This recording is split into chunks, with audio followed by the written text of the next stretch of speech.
পৃথিবীর মানুষ ভালোভাবে ঠিক ঠিক করে 5 ওয়াক্ত সালাত আদায় করো, বিশেষভাবে আসরের সালাতকে লক্ষ্য করে ভালোভাবে আদায় করো। মহান আল্লাহ বলেন, ফাকিমুস সালাতা লিযিকরি, পৃথিবীর মানুষ আমাকে ডাকার জন্য সালাত আদায় করো। সালাত এমন একটা ইবাদত যে শুরু থেকে নিয়ে শেষ পর্যন্ত সবই ডাকা, আল্লাহকে ডাকা। এরকম ইবাদত অন্যটা নেই। সেম দামি ইবাদত রোজা, তবে মুখ বন্ধ আছে, বাস কিছু বলা লাগে না, না খেয়ে আছি, তার নামে ইবাদত। 20 টাকা দান করলাম, কিছু বলা লাগলো না, তার নামে ইবাদত। হজ করতে গেলাম, কত দৌড়াদৌড়ি আর কত কষ্ট আর কত কি তওয়াফ আর সাই আর পাথর মারা ঢেল মারা নিয়ে কত ঝামেলা, একটা ইবাদত। তেমন কোনো জিকির আজকার নেই, শুধু খালি কর্ম। কিন্তু সালাত এমন একটা ইবাদত যে শুরু থেকেই ডাকা, আল্লাহকে ডাকা, শুরু থেকেই, শুরু থেকে একবারে। একটু পরে আসছে তখন দেখাবো। আমি লম্বা আলোচনা করতে চাচ্ছি না, নইলে এখানে একটু দেখাতাম ব্যতিক্রম কিছু। সম্মানিত দিনী ভাই বোন, রাসূল সাল্লাল্লাহু আলাইহি সাল্লাম বলেন সালাত ফরজ। আয়াতগুলিতে সালাত ফরজ বলে আল্লাহ তাআলা ঘোষণা করেন। আব্দুল্লাহ ইবনে আমর বলেন, রাসূল সাল্লাল্লাহু আলাইহি সাল্লাম বলেছেন, ইসলাম নির্ভর করে 5টা জিনিসের উপরে, 5টা ভিত্তি। একটা ভেঙে গেলে ও পড়ে যাবে, একটা খুঁটি ভেঙে গেলে এটা পড়ে যাবে। 5টা খুঁটির উপরে ইসলাম নির্ভর করে। এক, এই বলে সাক্ষ্য দেওয়া যে আল্লাহ ছাড়া কোনো মাবুদ নেই, মুহাম্মদ আল্লাহর রাসূল। এটা আমরা বলি, কিন্তু এর মানে আমরা জানি না। আমি সাক্ষ্য দিচ্ছি আল্লাহ ব্যতীত কোনো মাবুদ নেই, এর মানে হলো তুলসী গাছ তুলে ফেললে কিছুই হয় না। আমি সাক্ষ্য দিচ্ছি আল্লাহ ছাড়া কোনো মাবুদ নেই, এর মানে হলো যে আমি কথা বলছি টিকটিকি ঠিক টিকটিক করে ঠিক বলেছে, ওটা মিথ্যা কথা, কিছুই না। আমি সাক্ষ্য দিচ্ছি আল্লাহ ছাড়া কোনো মাবুদ নেই মানে যে আপনার মা কুলাতে চাউল ঝাড়ছিল, তা আপনার ছেলেটা যে কুলার উপরে চড়ে নিয়েছে, তখন আপনার মা বলছে হট হট, ঢিনগিটা কুলার এখানে কুলাতে পা দিতে হয়, সর সর। আরে আপনার মা এভাবে বলছে কেন? ভাইয়া সরো, ভাইয়া একটু সরো, কাজটা করতে দাও, এটা বলবে। তো কুলাতে পা দিতে হয় এই কথা বললো কেন? বলে কুলার উপরে চড়ে থাক। বলবেন আপনি যে বেটা তুই চড়ে থাকতো, তো দাদির কুলার উপরে চড়ে থাক, নামবি না। আমি সাক্ষ্য দিচ্ছি আল্লাহ ছাড়া কোনো মাবুদ নেই, এর মানে হলো কুলাতে চড়ে থাকলে কিছুই হয় না, গরুকে লাথি মারলে কিছুই হয় না, চুলার ওতে পা লেগে গেলে কিছুই হয় না, ভাতের পাতিলে পা লাগলে কিছুই হয় না, ফরজ গোসল না করে সিম ছিঁড়লে বেগুন তুললে কিছুই হয় না। হবে মনে করলেই শিরক, তাহলে লা ইলাহা ইল্লাল্লাহ কেটে গেছে। সন্ধ্যার সময় ঘরে বাতি জ্বালাতে হবে, জ্বালালেই শিরক হবে, তখন লা ইলাহা ইল্লাল্লাহ কেটে গেছে।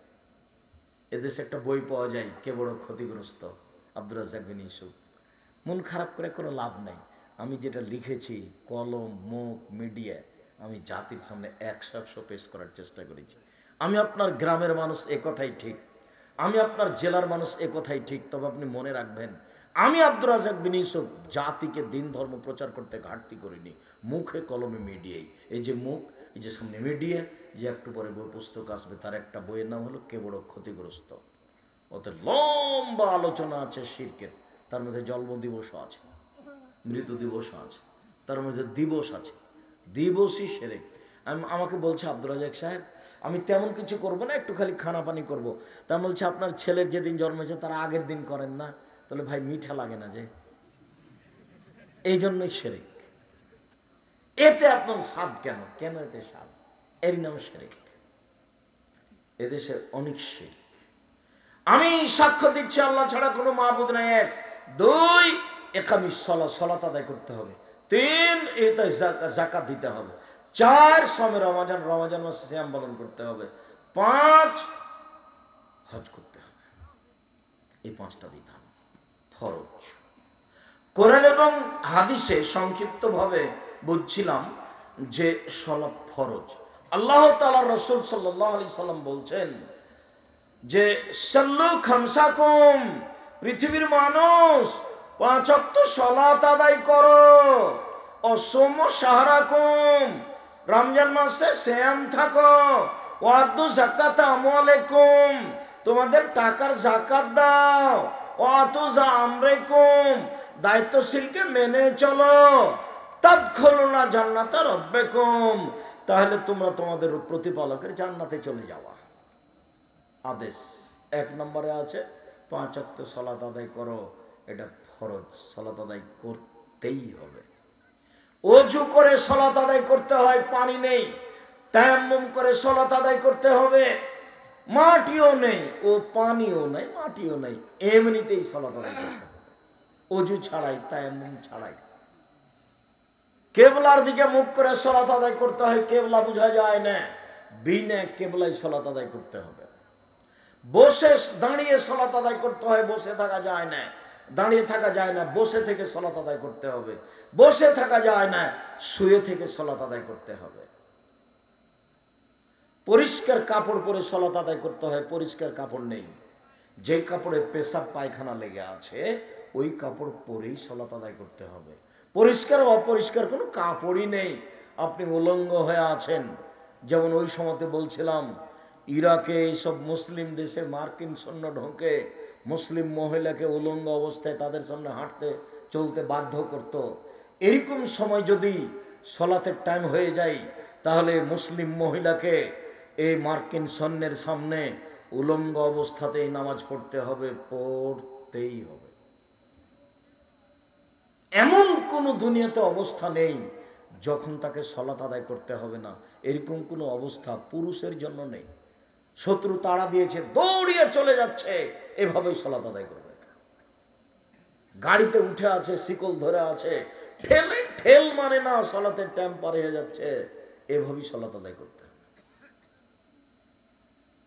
মহিলাদের জন্য হায়েজ অবস্থায় ব্যতীত বাকি সব সময় একই ব্যাপার।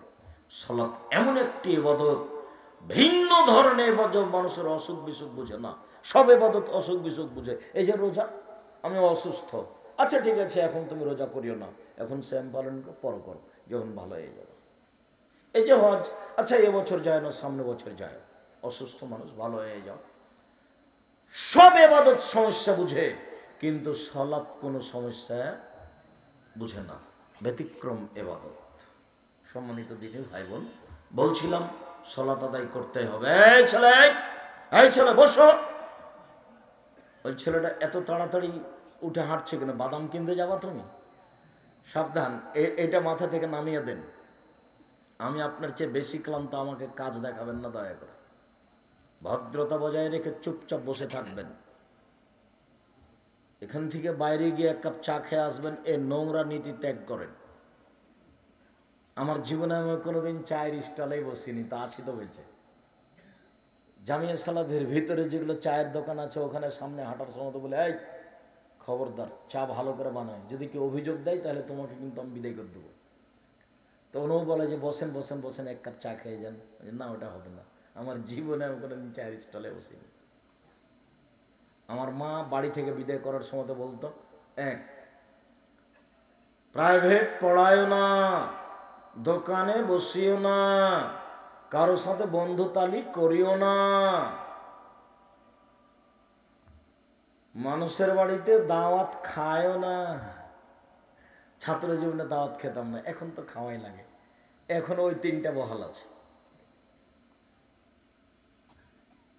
বাড়ি থেকে বের হওয়ার সময় তো আমার মা এভাবে বলতেন।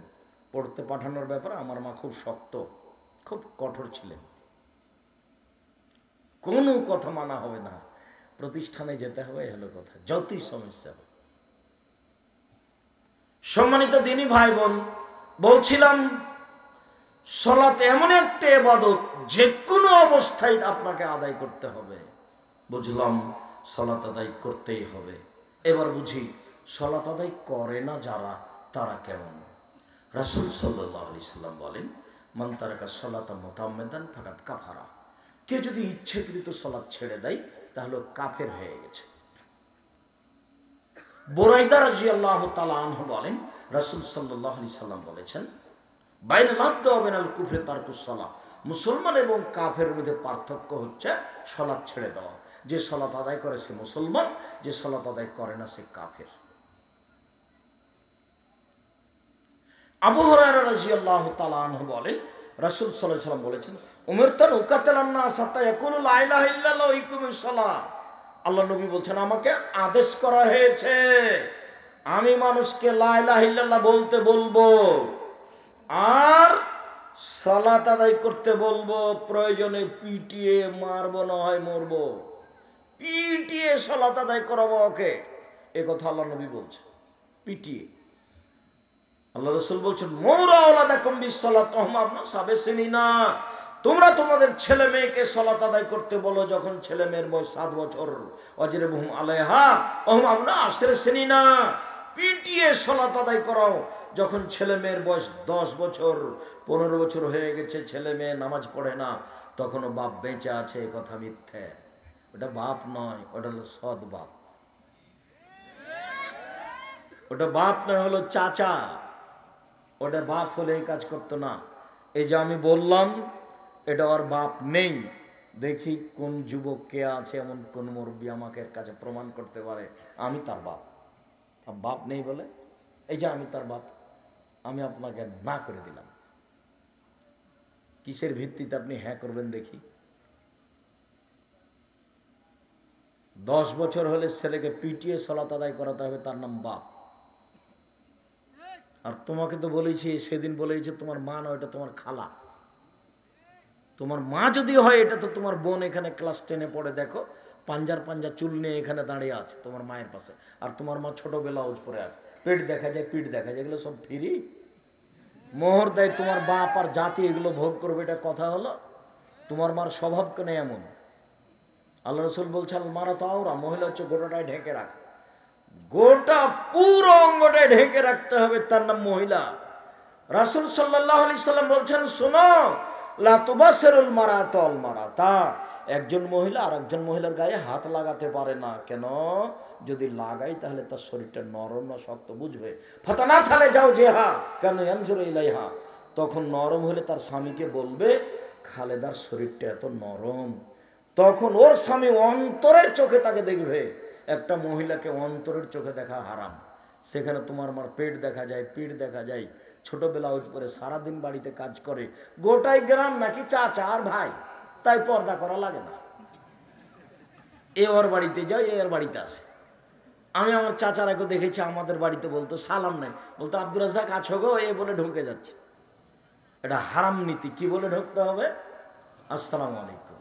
যতই খারাপ লাগুক, যতই আইন্না লাগুক, সালামই দিতে হবে। আইন্না লাগছে, সালাম দিয়ে ঢোকা কেমন কথা? আসসালামু আলাইকুম এভাবে বলবো কেন? বলবো আব্দুর রাজ্জাক তোমার মা আছে, তোমার বাপ আছে বলে ঢুকবো? এটাই চূড়ান্ত, সালাম দিয়ে ঢুকতে হবে। সম্মানিত দিনী ভাই বোন, বলছিলাম রাসূল সাল্লাল্লাহু আলাইহি সাল্লাম বললেন, কেউ যদি সালাত আদায় না করে আমি তাকে পিটিয়ে সালাত আদায় করাবো। এই হাদিসের ভিত্তিতে সেই কালে ইমাম আবু হানিফা রাহিমাহুল্লাহ বলেছেন, কেউ যদি 1 ওয়াক্ত সালাত আদায় না করে তাকে জেলখানায় বন্দি করে পিটিয়ে সালাত আদায় করাতে হবে। সেই কালে ইমাম আহমদ ইবনে হাম্বল বলেছেন, এই হাদিসের উত্তর হলো যে সালাত আদায় করে না তাকে হত্যা করতে হবে। বর্তমান বিদ্বানগণ এই হাদিসের ভিত্তিতে বলছে, আরবি বিদ্বানগণ, সৌদি আরবের বিদ্বানগণ, যে এমত অবস্থায় তাদের বিবাহ নেই, স্বামী নামাজ পড়ে স্ত্রী পড়ে না, তাহলে বিবাহ কেটে গেছে। কেন? স্ত্রী কাফের, এই জন্য। যে নামাজ পড়ে সে মুসলমান, যে পড়ে না সে কাফের। স্ত্রী পড়ে, স্বামী পড়ে না, তো স্ত্রী মুসলমান, স্বামী কাফের। তো একজন মুসলমান একজন কাফের হলে বিবাহ কি হয়? থাকে না, বিচ্ছিন্ন হয়ে যায়, কেটে যায়। তো এখন তার বিবাহ নেই, কেটে গেছে, ওদের সংসার এখন হারাম। এ কথা আরবি বিদ্বানগণ এখন বলছে। এখন এই মুহূর্তে চেয়ারম্যান লাগে না, মেম্বার লাগে না, খাতা কলম লাগে না, কাজই লাগে না, বিবাহ এমনিতেই গেছে। আরবি বিদ্বানগণ এখন এ কথাও বলছেন যে নামাজ পড়ে না ওকে হিন্দুদের শ্মশান ঘাটে ফেলতে হবে, মুসলমানের কবরে তার কবর হবে না, কবরস্থানে তার কবর হবে না। তাহলে নামাজ না পড়াটা, সালাত আদায় না করাটা কত বড় ইবাদত। উপস্থিত বৈঠকের দিনই মুসলিম বোন, উপস্থিত বৈঠকের দিনই মুসলিম ভাই বলেন ইনশাআল্লাহ আজ থেকে সালাত আদায় করব ইনশাআল্লাহ। অত ফুর্তিতে বুঝতে পারলাম না। ইনশাআল্লাহ বলেন, ইনশাআল্লাহ সালাত আদায় করবেন। সালাত আদায় না করে আপনি কি করবেন? আমার দাদি খুব শক্ত ছিল সালাত আদায়ের ব্যাপারে। আজান হয়ে গেছে, কাজ বাদ দিয়ে সালাত আদায় করতে যেতে হবে। আমার মা বলতেন আমি নতুন বই এসেছি, আমার মায়ের কথা, নতুন বই এসেছি তো আমাকে ঘর লেপতে দিয়েছে, তো আমি ঘর লেপছি, লেপা তো আমরা সবাই বুঝি, ঘর লেপছি, তো আজান হয়ে গেছে। তখন আমার দাদি বলেছেন এই করো, ওই হাত ধুয়ে নিয়ে নামাজ পড়ে নিয়ে বাকিটা লেপো। তখন আমার মা বলেছে আর দুবার হাত ঘুরে নিত হয়ে যাও,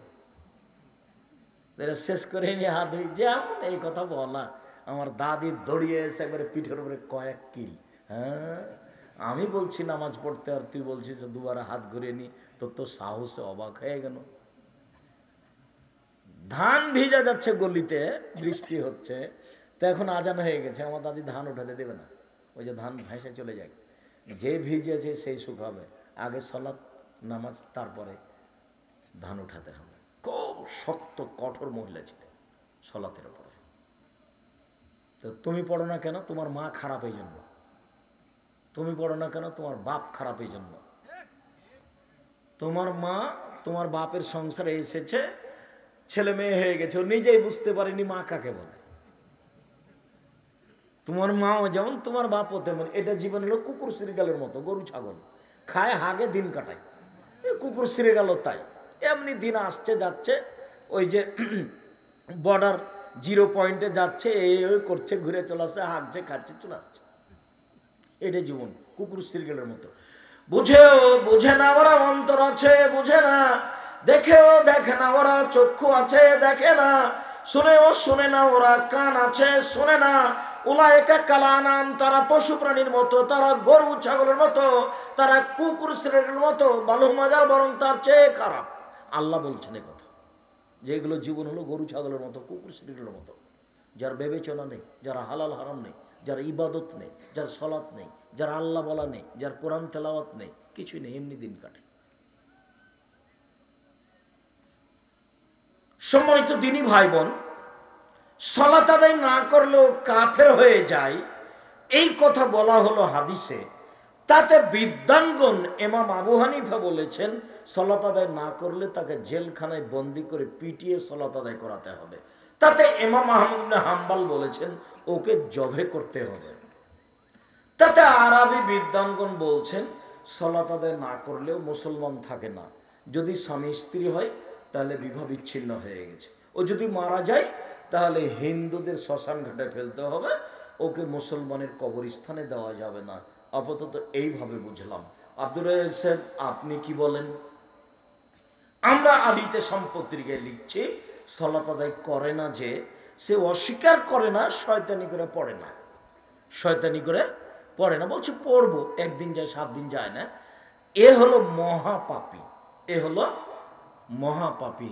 সংসার বিচ্ছিন্ন হয়েছে এ কথা আমরা বলি না। এই ছেলে, পাশ থেকে যেন কোনো ছেলে না ওঠে, আপনি আমাকে এই নোংরামি দেখাবেন না কিছুক্ষণ সময়। কালকে কোথায় যেন ছিলাম, সিরাজগঞ্জ, শুরু থেকে শেষ পর্যন্ত একটা লোককে আমি উঠতে দেখিনি, একটা লোককে।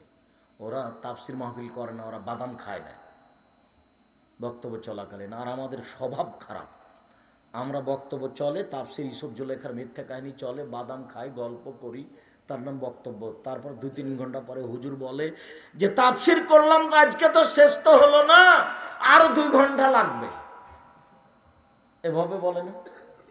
আর একবার এসে 2 দিন লাগবে। জীবনে যা বলেছে কোনো তাফসিরের সাথে মিলাতে পারবেন না, একটা মিলাতে পারবেন না, এমনি বলেছে, ভুকাস কোম্পানি, একেবারে ফালতু।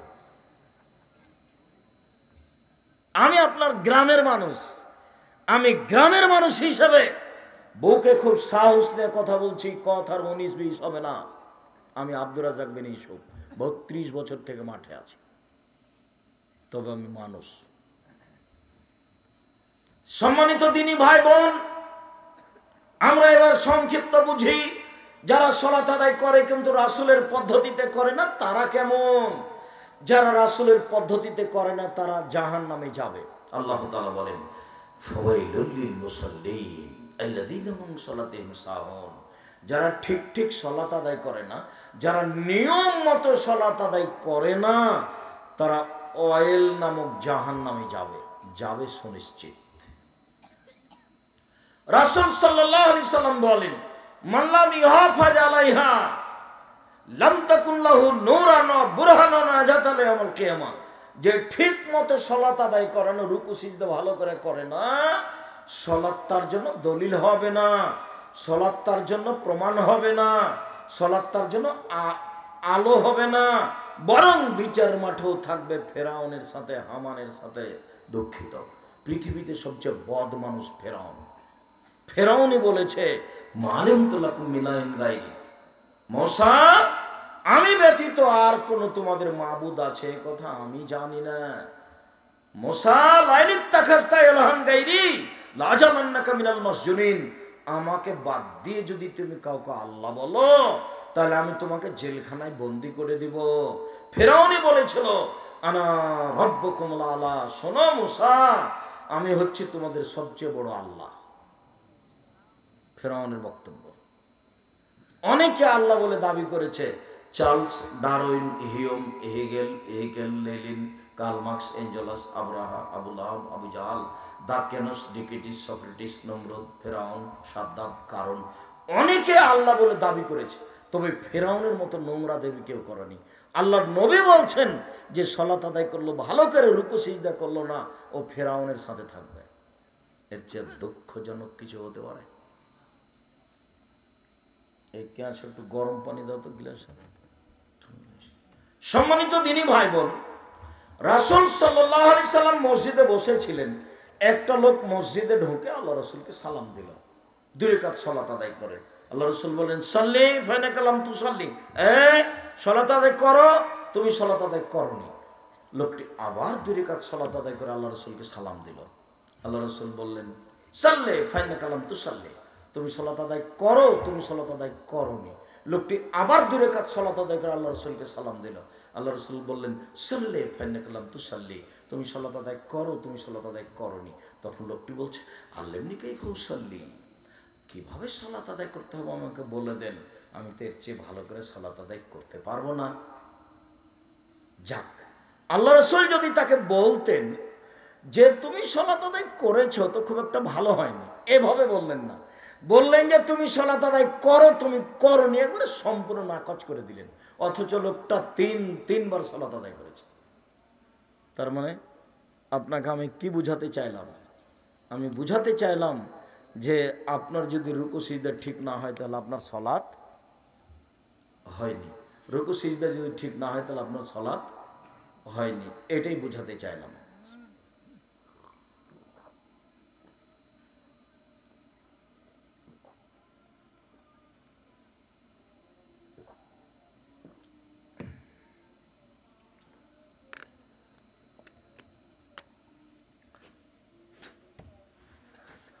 আর আরেকটা কথা মনে রাখবেন, কণ্ঠস্বরে বক্তব্য জায়েজ না।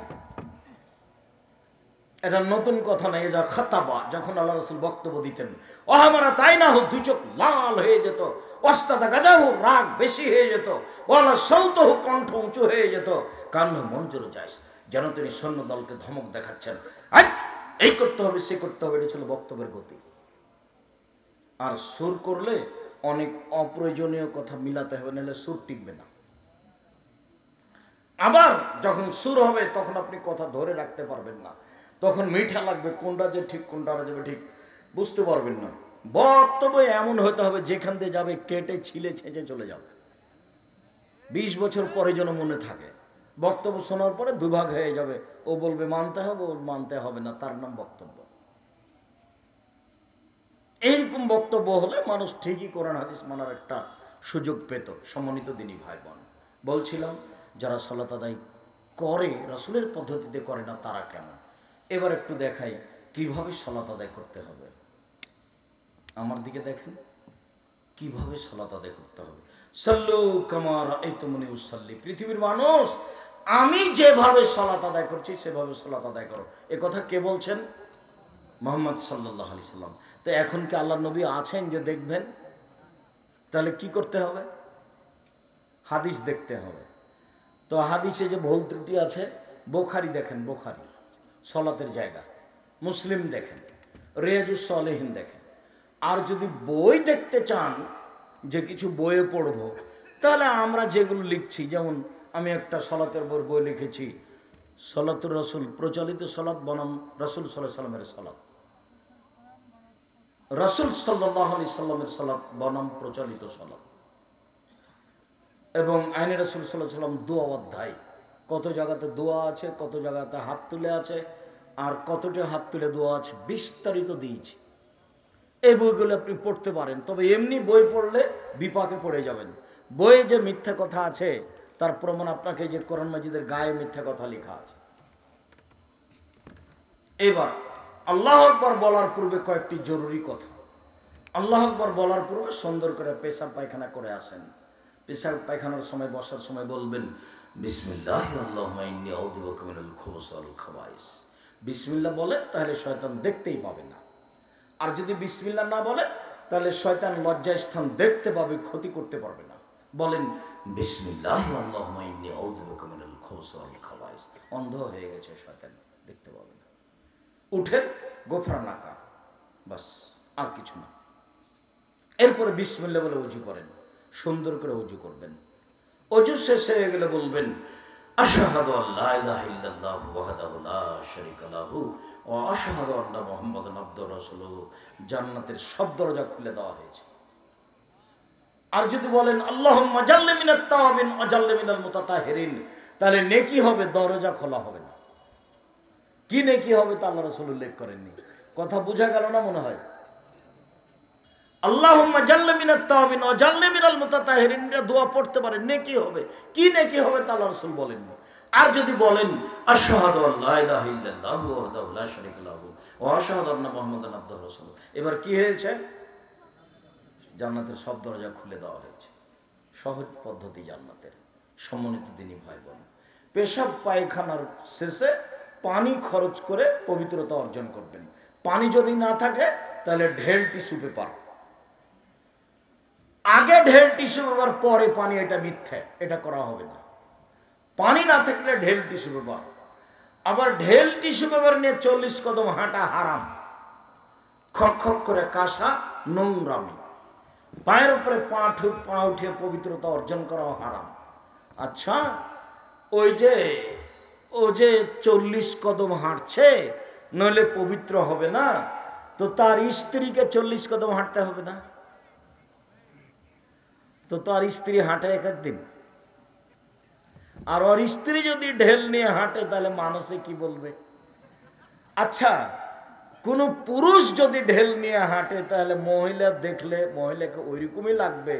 মহিলা যদি ঢেল নিয়ে হাঁটে তাতে পুরুষকে দেখতে যেমন লাগবে, কেননা ও মহিলাই হলো পুরুষ। পুরুষ মানুষ যদি ঢেল নিয়ে এভাবে হাঁটে তাহলে মহিলাকে কেমন কেমন লাগে।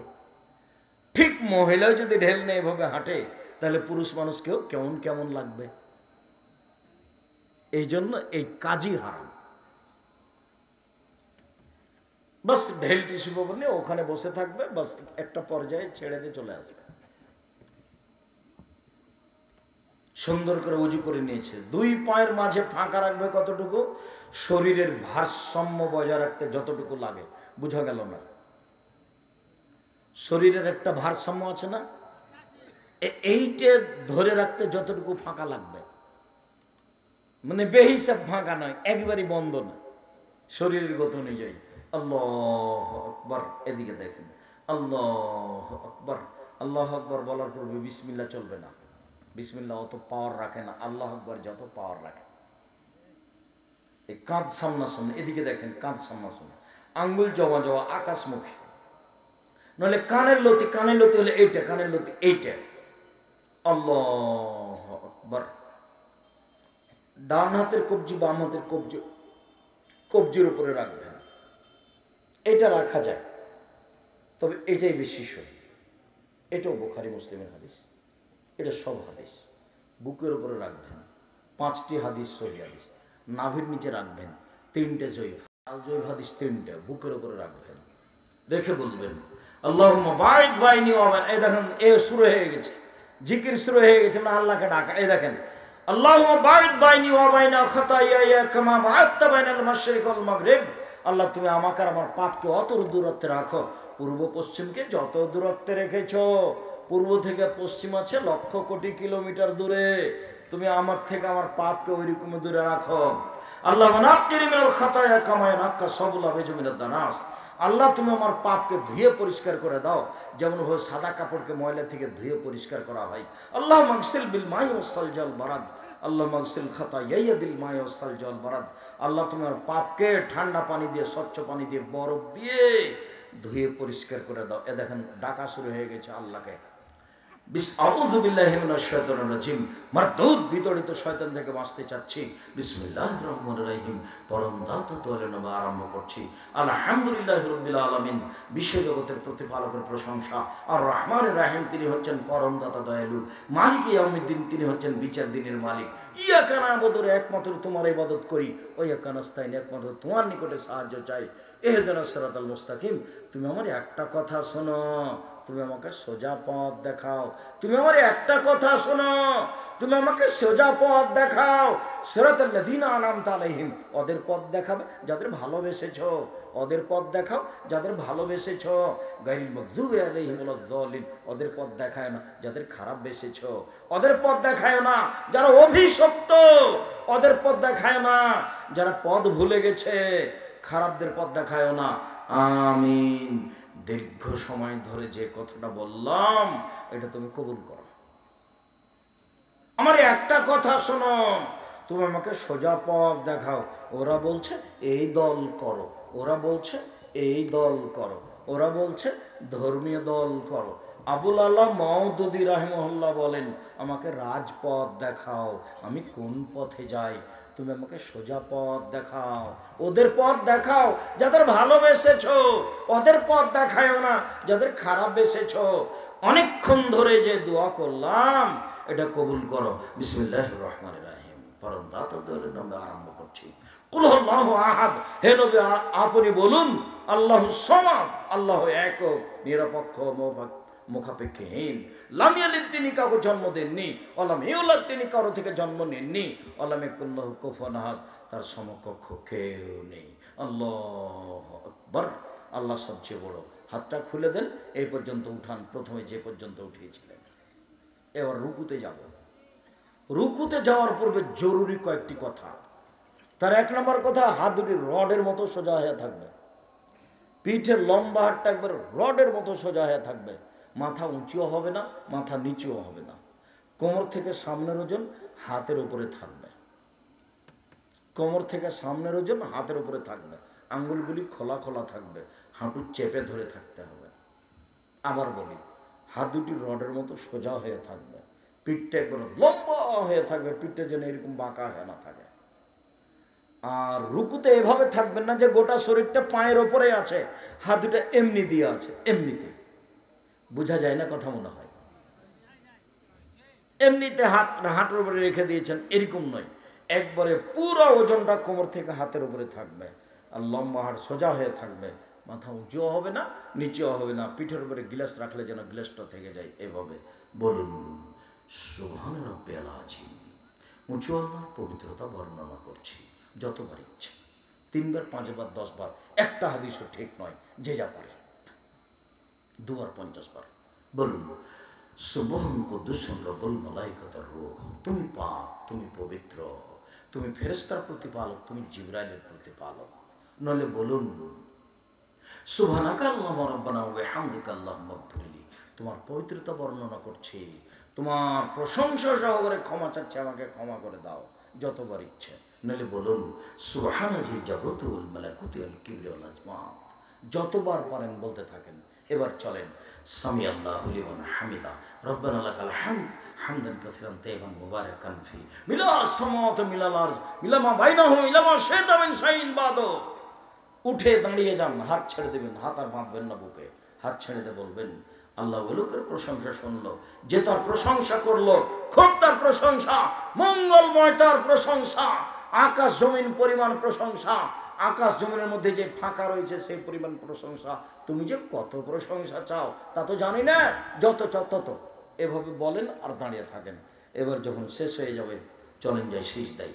সিজদায় যাওয়ার পূর্বে একটি জরুরি কথা, এই ছেলে, কারো গায়ে হাত দিয়ে আছো নাকি? রেডি হও, এদিকে খেয়াল করো। আর কোনো ছেলে যেন আপনার পাশ থেকে উঠতে না পারে, ও তো আর কথা বুঝে না, এমনি বসেছিল গল্প করছিল, এখন তো আর কণ্ঠস্বরে বক্তব্য চলে না, নাহলে এভাবে চেয়ে থাকতো, কি যে বলতো, মৌলানা সাহেব কি বললেন, কি যে বললেন, বাপের বেটা আছে বললো কিছু, কি যে বললো, সে তো জি কি যে বললো। এর নাম বক্তব্য না। আপনি বিশ্বাস করেন, আপনি আমার কথা উপরে আস্থা রাখবেন।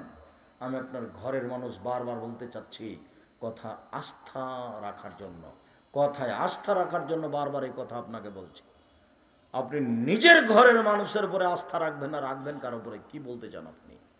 আপনাকে তো আমি বলছি, আমার কথার দৃঢ়তা আছে। সম্মানিত দিনী ভাই বোন, চলেন সিজদাই। সিজদায় যাওয়ার পূর্বে জরুরি কয়েকটি কথা।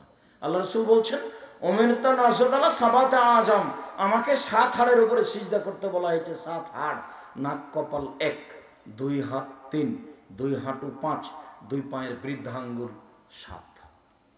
নাক কপাল একসাথে লেগে থাকবে। নাক লেগে নাই তখন সিজদা হয়নি, নাকও আছে কপালও আছে, তার নাম সিজদা হয়েছে। 1 নাক কপাল 1, 2 হাত 3, 2 হাঁটু 5, 2 পায়ের বৃদ্ধাঙ্গুল 7। ওই সিজদার সময় কেউ পাও চুলকাবেন না। যদি পা উঠিয়ে নেন তাহলে এবার কয়টা হয়েছে? 6টা। সিজদা যে 7টার উপরে করা হয়েছে, একটা কেটে গেল, তখন সিজদা তার নেকি হবে না। আর যদি পা উঠিয়ে আবার হাতটা নিয়ে চুলকান, তাহলে 2টা অঙ্গ উঠে গেছে মাটি থেকে। 7 ছিল, এবার কটা আছে? 5টা আছে। আপনি হাত পা চুলকান, সিজদা থেকে উঠে এসে, কথা বুঝাতে পারি না মনে হয়। যদি হাত পা চুলকাতে হয় তো কখন চুলকাবেন? পরে উঠে এসে। কেননা তখন 7 হাড় লাগবে, 7 হাড্ডি। আর 2 পায়ের গোড়ালি সহ মাথা, আঙুল, বৃদ্ধাঙ্গুল সহ এভাবে লেগে থাকবে জমা হয়ে। সিজদার সময় 2 পা টেনে জমা করে নেবেন। আমার মাঝাবে ভাইরা বলেছে, ছি ছি ছি, না না না না না, বৃদ্ধাঙ্গুল একবার নড়বে না, বৃদ্ধাঙ্গুল একবার ডাহা মিথ্যা কথা, ডাহা মিথ্যা কথা। সিজদার সময় ফিরে আসবে সিজদার সময়। চলেন সিজদাই এইভাবে হাত রাখবেন 2 কানের পাশে, আর কোনোকে এইভাবে উঠে রাখবেন যেন নিচে দিয়ে ছাগলের বাচ্চা পার হয়ে যেতে পারে, মহিলা পুরুষ সবার। এইখানে মহিলা বলেছে, বুবু যখন সিজদা করবে বাবু, তখন বুককে উরুর সাথে লাগিয়ে সিজদা করিও বুবু। যদি বুককে উরু থেকে পৃথক রাখো বুবু, তাহলে স্তন ঝুলন্ত থাকবে বুবু, পর্দার ব্যাঘাত ঘটবে। বুবুর সব কথাই নাকি বুখারীতে আছে। বুবু সিজদা যখন করবা বুবু, তখন একবার মাটিতে পড়ে গিয়ে আঁটো সাঁটো হয়ে সিজদা করিও বুবু। হাতি যেমন মাটিতে পড়ে যায়, তেমনি একবার মাটিতে পড়ে গিয়ে সিজদা করি। একবারে মিথ্যা কথা। পেটের নিচ দিয়ে ছাগলের বাচ্চা পার হতে পারে, একাধিক সহিহ হাদিস, বুখারী, মুসলিম, আবু দাউদ, নাসাই, তিরমিজি, ইবনে মাজাহ, বাইহাকি, দারমি, দাইলামি, দারকুতনি, মুসনাদ সাহেব, সহিহ হিব্বান, সহিহ আওয়ানা, মুসনাদ হাকিম, মুসনাদ বাজ্জার, মুসনাদ আহমদ, মুসনাদ ইয়ালা, যত হাদিস আছে পৃথিবীতে সব হাদিসই আছে যে পেটের নিচ দিয়ে ছাগলের বাচ্চা যেন পার হয়ে যেতে পারে। বুবুর কথা একবারে ডাহা মিথ্যা। বুবুকে এই কথা থেকে ফিরে আসতে হবে। ওই মহিলা বৈঠকই বাতিল। এবার চলেন কোনোই উঁচু করে, বুক থেকে উরুটা পৃথক রেখে, হাত দুটি কানের পাশে রেখে সুবহান রাব্বিল আলা, উঁচু আল্লাহর পবিত্রতা বর্ণনা করছি যতবার ইচ্ছে। 3, 5, 7, 10 একটা চলবে না। নাহলে বলুন সুবহান কুদ্দুসুন রব্বুল মালাইকাতুর রূহ, নাহলে বলুন সুবহানাকা আল্লাহুম্মা রাব্বানা ওয়া বিহামদিকা আল্লাহুম্মা ইগফিরলি, নাহলে বলুন আল্লাহুম্মা ইগফিরলি জামবি কুল্লাহু দিক্কা ওয়া জুল্লাহু ওয়া লাহু আখিরাল লাহু সিররা। আল্লাহ আমাকে ক্ষমা করো, আমার আগের পাপ, পরের পাপ, ছোট পাপ, বড় পাপ, প্রকাশ্য পাপ, অপ্রকাশ্য পাপ, জীবনে যত পাপ করেছি সব ক্ষমা করে দাও। এটা সিজদার দোয়া, সিজদায় বলবেন। আর না হলে কোরআন মাজিদের আয়াত বাদ দিয়ে যত হাদিসের দোয়া আছে বলেন, সিজদায় বলেন আল্লাহুম্মা ইন্নাকা আফুউন তুহিব্বুল আফওয়া ফা'ফু আন্নী, তুমি তো ক্ষমাশীল, ক্ষমাকে ভালোবাসো, আমাকে ক্ষমা করো। আল্লাহুম্মা ইন্নাকা আফুউন তুহিব্বুল আফওয়া ফা'ফু আন্নী, তুমি তো ক্ষমাশীল, ক্ষমাকে ভালোবাসো, আমাকে ক্ষমা করো। এটা বলবেন। বুঝাতে পারি না কথা মনে হয়? যে যা পারে সালাত আদায় করে নেকি একবার লুটে নেন। কেন যে আপনারা সূরা ইখলাস 3 বার পড়েন না? নেকি একবারে শ্বাস বন্ধ হতে হতে ব্যাগ ভর্তি করে নেন, শ্বাস বন্ধ হয়ে গেলে সব বন্ধ। কেউ কিন্তু কিছু করে দিবে না। ছেলে মেয়ে মারামারি করে জমি ভাগ করে নেবে। আমাদের গ্রামে মারামারি করে ঢেকি কেটে ভাগ করে নিয়েছে।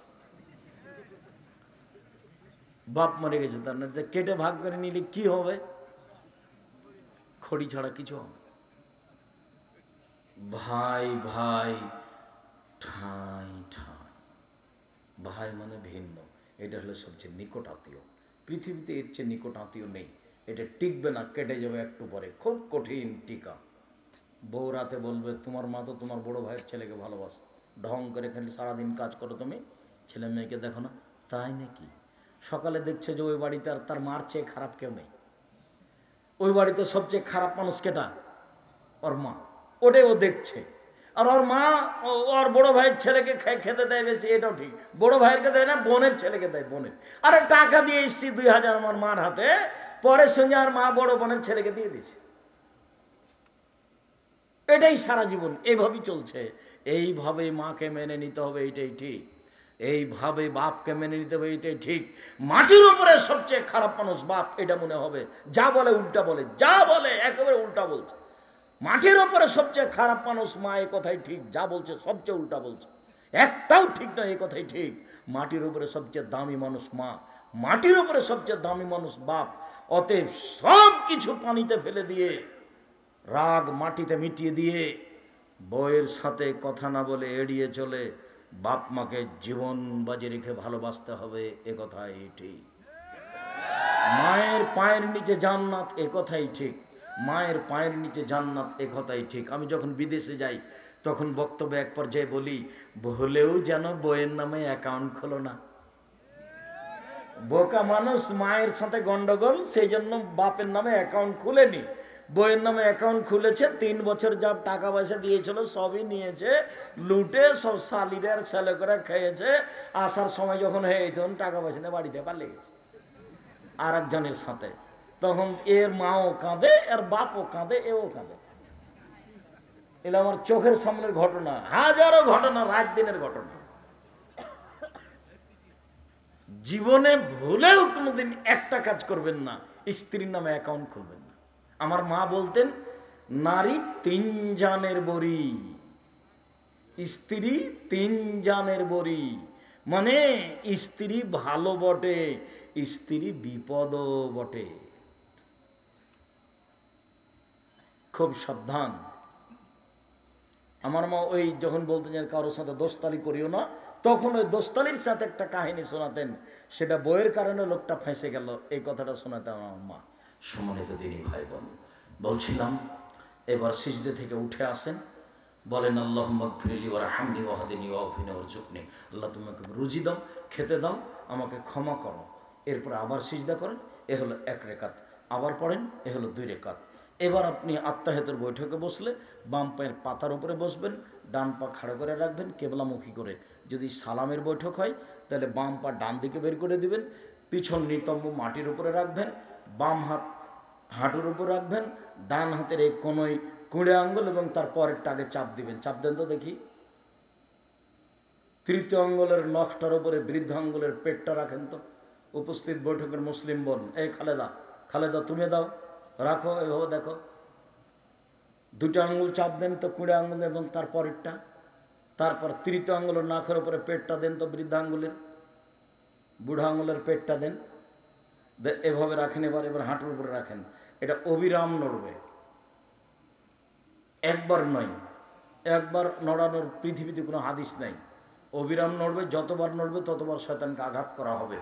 আত্তাহিয়াতু লিল্লাহি ওয়াস সালাওয়াতু ওয়াত তাইয়্যিবাতু, সব ইবাদত আল্লাহর জন্য। আসসালামু আলাইকা আইয়ুহান নবী, নবী আপনার উপরে শান্তি অবতীর্ণ হোক। আসসালামু আলাইনা, শান্তি আমাদের উপরে হোক। ওয়ালা ইবাদিল্লাহিস সালিহিন, সকল ভালো মানুষের উপরে শান্তি অবতীর্ণ হোক। আশহাদু আল্লা ইলাহা ইল্লাল্লাহ, আমি সাক্ষ্য দিচ্ছি আল্লাহ ছাড়া কোনো মাবুদ নেই। ওয়া আশহাদু আন্না মুহাম্মাদান আবদুহু ওয়া রাসূলুহু, আমি সাক্ষ্য দিচ্ছি মুহাম্মদ তার রাসূল এবং তার বান্দা। আল্লাহুম্মা সাল্লি আলা মুহাম্মাদ ওয়া আলা আলি মুহাম্মাদ কামা সাল্লাইতা আলা ইব্রাহিম ওয়া আলা আলি ইব্রাহিম ইন্নাকা হামিদুম মাজিদ। আল্লাহ তুমি মুহাম্মদ সাল্লাল্লাহু আলাইহি সাল্লাম এবং তার বংশধরের প্রতি শান্তি অবতীর্ণ করো, যেমনভাবে ইব্রাহিম আলাইহিস সালাম ও তার বংশধরের প্রতি শান্তি অবতীর্ণ করেছ।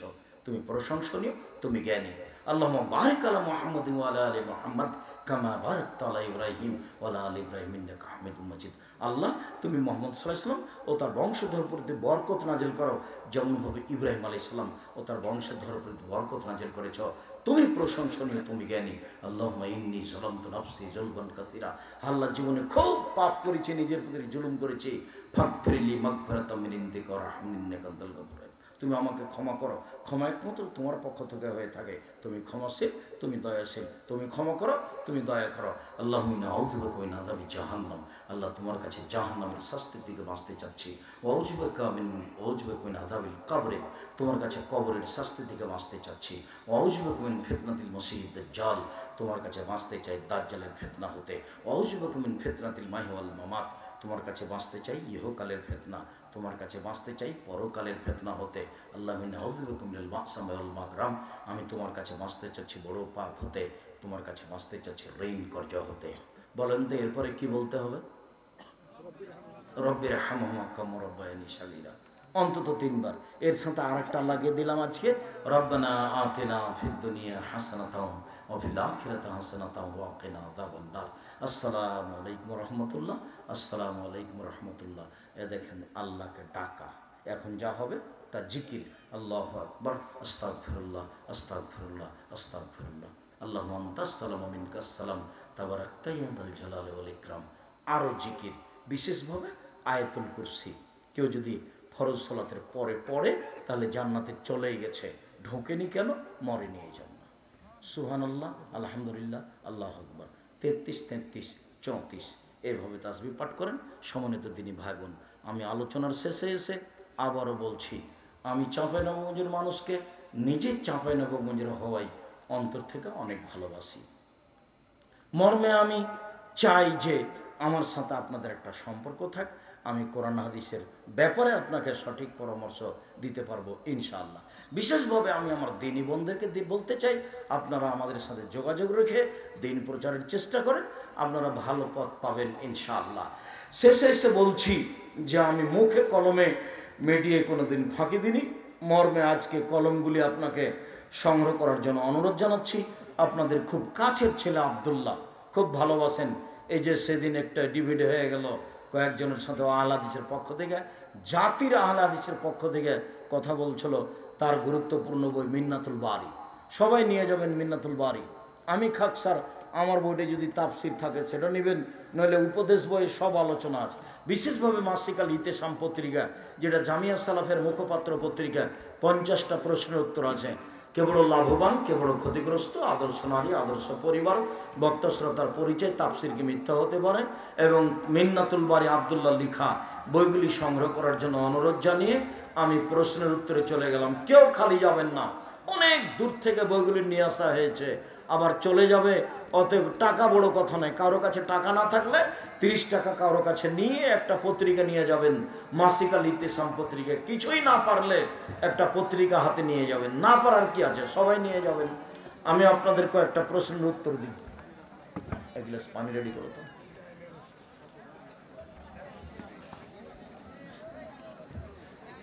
আল্লাহর রাসূল একজন সাহাবীকে খেজুর গাছে উঠে সূর্য দেখতে বললেন, সে দেখতে পেয়েছিল, সে ইফতার করেনি।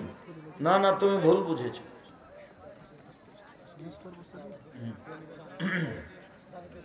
ও খেজুরের গাছে উঠে কাজ করছিল, তো আল্লাহ রাসূল বললেন যে নামও ইফতার করতে হবে, এটা বলেছে।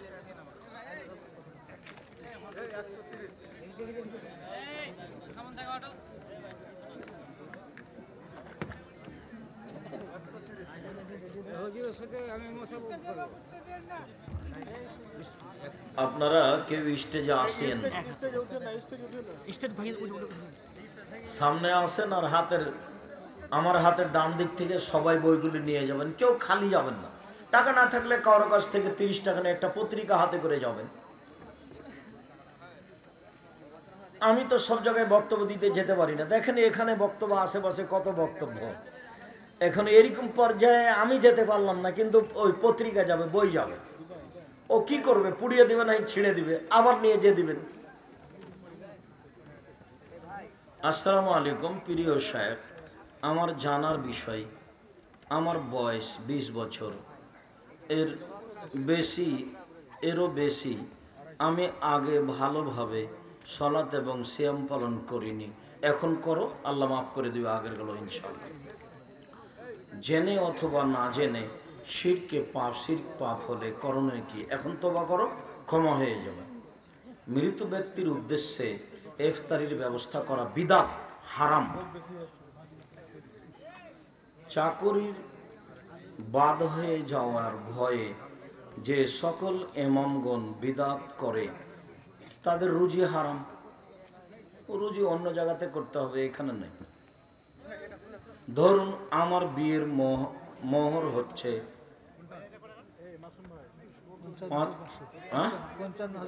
55,500 টাকা। এখন 500 টাকা নগদ, 55,000 টাকা বাকি। এইভাবে বাকি মোহর দিয়ে বিবাহ হবে, তবে দিতেই হবে। আসসালামু আলাইকুম, আমার প্রশ্ন হচ্ছে, আমরা কি শার্ট প্যান্ট পরতে পারবো? পারবেন, তবে ঢিলা ঢালা হতে হবে, যাতে রুকু সিজদায় কোনো সমস্যা না হয়। একবারে ঢিলে ঢালা, শরীরের অঙ্গ প্রত্যঙ্গ যেন বোঝা না যায়। ফরজ নামাজে হানাফি মসজিদে দাঁড়ানোর সময় জোড়া জোড়া একামত দেয়। আপনি পড়েন, একামত দিচ্ছে, এখন সহিহ হাদিস মানে না, তারা পড়তে পারেন। ফজর এবং আসর না পড়াই ভালো, সময় থাকে না এই জন্য। নাজা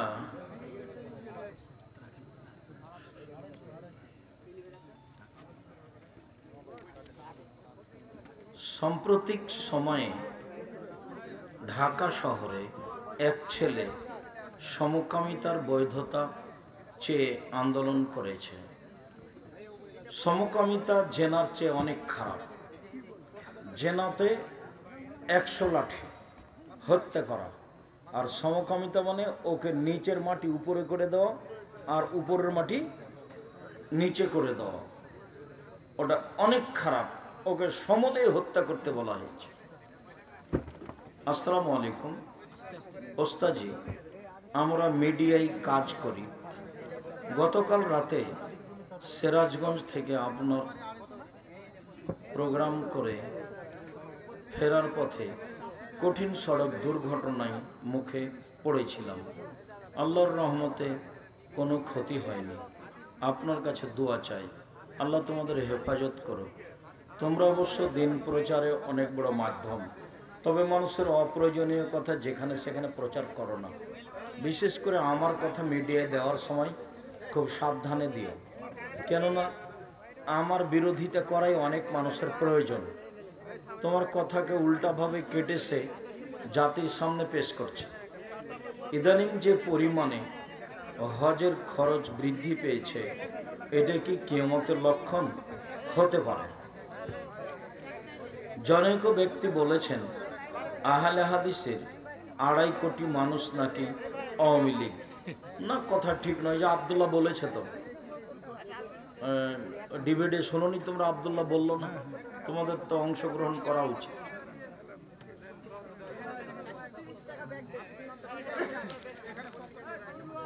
আমাদের গ্রামের মসজিদে আমরা কয়েকজন যুবক ইমামতি করি। আমরা জানি সম্মিলিত দোয়া করা বিদআত, কিন্তু মুসল্লিরা মানতে চায় না। মুসল্লিদেরকে বোঝানোর চেষ্টা করো, ওরা একাই হাত তুলে দোয়া করো। হাত তুলে দোয়া করা খুব ভালো কাজ, কিন্তু একাই। সবাই মিলে করে যদি বিদআত হয়, পাপ হয়, তাহলে লাভ কি হলো? মুসল্লিকে বোঝানোর চেষ্টা করো। আল্লাহ তোমাদের তৌফিক দান করো। নবী করিম সাল্লাল্লাহু আলাইহি সাল্লাম কিসের তৈরি? মাটির তৈরি। নূরের তৈরি মনে করা মিথ্যায়, হাদিস জাল। মুসাফা কয় হাত? 2 হাতে। 3 হাতও নয়, 4 হাতও নয়। তালুর সাথে তালু, এইটার সাথে এইটা লাগবে। 2 হাত হলে তো একটা পিছিয়ে চলে গেল।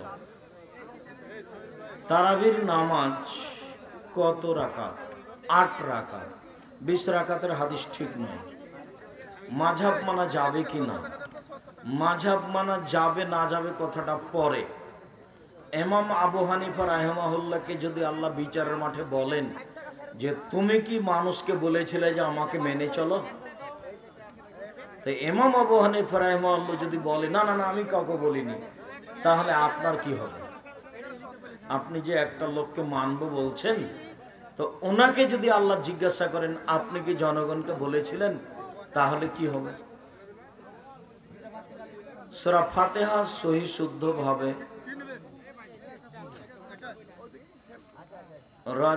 আব্দুর রাজ্জাক বিন ইউসুফ আপনি একটি অজে বলেছেন কালিমার মধ্যে নাকি শিরক আছে। আমরা কালিমার মধ্যে শিরক আছে এই কথা বলা নেই। বলা আছে লা ইলাহা ইল্লাল্লাহ মুহাম্মদ রাসূলুল্লাহ, এই হাদিস জয়ীফ। লা ইলাহা ইল্লাল্লাহ ওয়া আন্না মুহাম্মদ রাসূলুল্লাহ এটা সহিহ।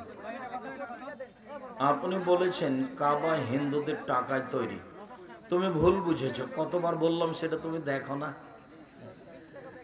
কাবা ঘর যারা তৈরি করেছে তারা মূর্তি পূজা করতো, পৌত্তলিক। তো ভারতে যারা হিন্দু তারাও মূর্তি পূজা করে। এদের মূর্তির নাম সরস্বতী, ভগবতী, কালী, দুর্গা। আর ওদের মূর্তির নাম হচ্ছিল লাত, মানাত, উজ্জা, হবল। তো ওরাও ছিল মূর্তি পূজক, এরাও মূর্তি পূজক। হিন্দু হলেই টাকা না যায় যাবে এ কথা নয়। এদেশের হিন্দু যদি টাকা দেয় সে টাকা মসজিদে লাগাতে পারেন, আপনি ইফতার করতে পারেন। কেননা অমুসলিমদের টাকা দিয়ে কাবা ঘর তৈরি করা আছে। আল্লাহ রাসূল সেটা ভেঙে ফেলেননি। তার মানে অমুসলিম হলে টাকা হারাম এ কথা নয়, এটা বলা হয়েছে। আর যারা বলেছে তারা তোমাকে বোকা বানানোর জন্য বলেছে। চাচাতো বোনের মেয়েকে বিবাহ করতে পাওয়া যাবে কি? চাচাতো বোনকেই তো বিবাহ করা যায়, তোর মাকেই যদি বিবাহ করা যায় তো ওকে যাবে না কেন? ও তো এদেশের গতিতে ভাগ্নি মামা বলে ডাকছে। হ্যাঁ, সম্পর্ক হিসেবে মামা, কিন্তু নিজ মামা নয়। তো ওর মাকেই তো বিবাহ করা যায়, চাচাতো বোনকে বিবাহ করা যাবে না? তো তোর মা হলো, তোর মাকেই তো যায়, তো ওকে যাবে না? নতুন এক দল বের হয়েছে, আহলে কোরআন। আহলে কোরআন দাবি করলেও মুসলমান থাকবে না, অমুসলিম হয়ে যাবে, এলাকায় যেন ঢুকতে না পারে। প্রত্যেক ফরজ নামাজের পর দলবদ্ধ দোয়া বিদাত। হাত তুলে দোয়া করা ব্যক্তিগত ব্যাপার। নারী পুরুষের নামাজে পার্থক্য আছে কি? কোনো পার্থক্য নাই, সরিষা সম পরিমাণ। এতটুক যে নারী ইমাম লাইনে দাঁড়াবে আর পুরুষ ইমাম সামনে যাবে। নারী ইমামের যদি ভুল হয় তাহলে হাতের উপরে এভাবে আঘাত মেরে ভুল সংশোধন করবে, আর পুরুষ ইমামের ভুল হলে সুবহানাল্লাহ বলবে। জানাজার নামাজের সূরা ফাতিহা ছাড়া হবে কি? জি না, হবে না। জানাজার নামাজে সূরা ফাতিহা লাগবে। হানাফি, শাফেঈ, মালিকি, হাম্বলি এই 4 পদ্ধতিতে সালাত আদায় হবে কি? জি না। 3 দিন, 40 দিন, 120 দিন নেকির আশায় তাবলিগে যাওয়া যাবে? জি না। তাবলিগের প্রচার মাধ্যম শতকরা 60% মিথ্যে, এই যে সাবধান থাকতে হবে। টঙ্গীর আখেরি মোনাজাতি এইটা বাতিলের জন্য যথেষ্ট। কেউ যদি হারাম খাওয়ার জন্য টাকা দেয়, তাকে না বলে সেই টাকা দিয়ে হালাল খাবার খাওয়া কি ঠিক আছে? ও যদি তোমাকে না বলে তুমি খাও, খুঁটিয়ে জিজ্ঞাসা করার প্রয়োজন নেই। আর তুমি যদি জানো যেটা